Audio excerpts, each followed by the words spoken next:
এদিকে তত্ত্বাবধায়ক সরকার ব্যবস্থা ফিরিয়ে আনার বিধান রেখে আপিল বিভাগ যে রায় দিয়েছে তা দেশের গণতান্ত্রিক পরিবেশ সুসংহত করতে বিশেষ ভূমিকা রাখবে বলে মন্তব্য করেছেন বিএনপির স্থায়ী কমিটির সদস্য আমির খসরু মাহমুদ চৌধুরী।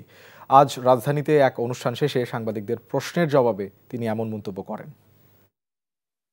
তত্ত্বাবধায়ক সরকারের মাধ্যমে আমরা আশা করি সেটা আগামী নির্বাচনগুলোকে সুসংহত করবে, গ্রহণযোগ্য করবে এবং দেশের গণতন্ত্রকে আমরা যে প্রাতিষ্ঠানিক রূপ দেওয়ার কথা বলছি, কারণ হচ্ছে নির্বাচন হচ্ছে গণতন্ত্রের বাহক এবং যদি নির্বাচন সুষ্ঠু গ্রহণযোগ্য হয় তাহলে গণতন্ত্রের যাত্রা সেখান থেকে শুরু হয়। এবং আশা করছি বিশেষ করে এমন একটি সময় আমরা একটা নির্বাচনের এখন সম্মুখীন, এই নির্বাচনকে সামনে রেখে যদিও বা এই নির্বাচনের জন্য সেটা প্রযোজ্য নয়, তবে এটা একটা সিগন্যাল যে আগামীর অন্তত দিনগুলোতে নির্বাচনগুলো সুষ্ঠু হবে, গ্রহণযোগ্য হবে।